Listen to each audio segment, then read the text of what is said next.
আসসালামু আলাইকুম ওয়া রাহমাতুল্লাহি ওয়া বারাকাতুহু। সম্মানিত দর্শক, সকলকে আবার স্বাগত জানাচ্ছি ভারতের ভিসা রিলেটেড আরও একটা নতুন ভিডিওতে। বন্ধুরা, আজকে যে বিষয়টা আপনাদের সামনে স্পষ্ট করব সেটা হচ্ছে দুটো বিষয়। এক, বাংলাদেশে নিযুক্ত নতুন ভারতীয় হাই কমিশনার তিনি নাকি আমাদেরকে ট্যুরিস্ট ভিসা দিয়ে দেবে, এমন একটা গুঞ্জন অনলাইনে বেশ সম্প্রসার হয়েছে। এবং নতুন করে আবারও আমাদের স্বরাষ্ট্রমন্ত্রী ভিসা নিয়ে নাকি নতুন আপডেট দিয়েছে এবং সুখবর দিয়েছে। তো আসলে ঘটনাগুলো কি, আমরা এখন চুলচেরা বিশ্লেষণ করব।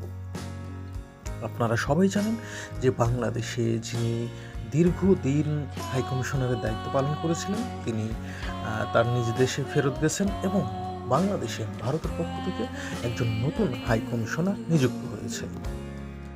নতুন হাই কমিশনার নিযুক্ত হওয়ার পরে যেটা ফর্মালিটি সেটা হচ্ছে তিনি অবশ্যই স্বরাষ্ট্র পররাষ্ট্রমন্ত্রী পর্যায়ের সঙ্গে দেখা করবেন, সাক্ষাৎ করবেন, বাংলাদেশের যারা কর্তা ব্যক্তি আছে তাদের কাছে গিয়ে নিজের পরিচয়পত্র পেশ করবেন।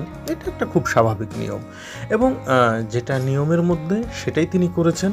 আর এটাকে নিয়েই বাংলাদেশের কিছু ইউটিউবার আসলে এদের জন্য মানে খুব করুণা হয় যারা এত মিথ্যা কথা বলতে পারে।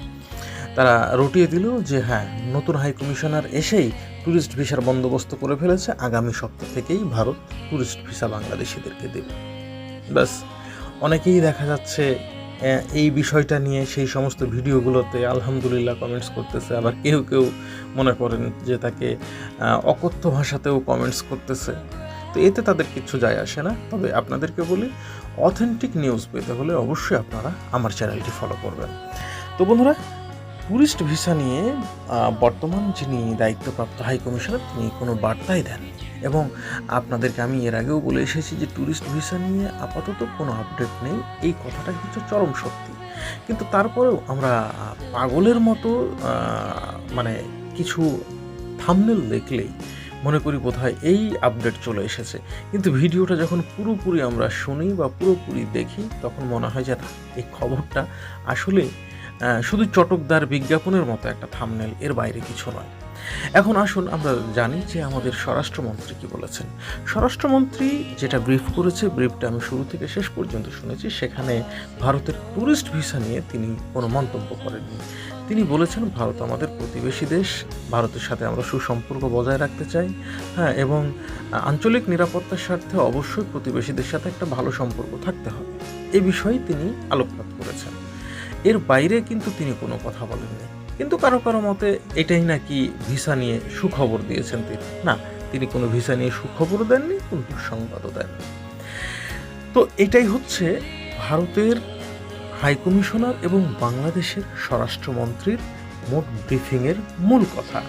আর আপনারা জানেন যে ইতিমধ্যে কিন্তু ভারত বাংলাদেশ বর্ডারে পুশিন নিয়ে নানা রকম মানে গ্যাঞ্জাম চলতেছে। বিশেষ করে ভারত যে কাজটা করছে এটা একেবারে অন্যায়, যে বাংলাদেশি বলে কিছু মানুষকে সরাসরি খোলা বর্ডার দিয়ে তারা কাঁটাতারের বেড়া পার করে দিয়ে বাংলাদেশের দিকে ঠেলে দিচ্ছে।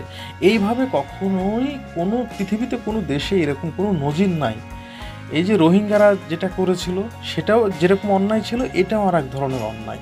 হ্যাঁ, তারা যদি বাংলাদেশি হয়ে থাকে তাহলে সেটা আইএসপিআরের মাধ্যমে, যাচাই বাছাইয়ের মাধ্যমে বাংলাদেশে আসতে পারে, সমস্যা নেই। কিন্তু এরকম খোলা বর্ডার দিয়ে শুধু এসে মুখে বলবে যে আমি বাংলাদেশি, ঠিক আছে, অমুক জায়গায় আমার বাড়ি, তাহলে তাকে ঢুকতে দেওয়া, এটা একটা দেশের জন্য, নিরাপত্তার জন্য চরম হুমকি। সো এই বিষয়টা কখনোই কোনো দেশই মেনে নিতে পারে না, মেনে নেওয়া সম্ভব নয়।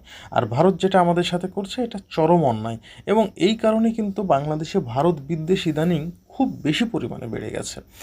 আর যার কারণে দেখা যাচ্ছে ভারত বাংলাদেশ সম্পর্কটাও আরও ঠান্ডা থেকে ঠান্ডাতর হয়ে যাচ্ছে।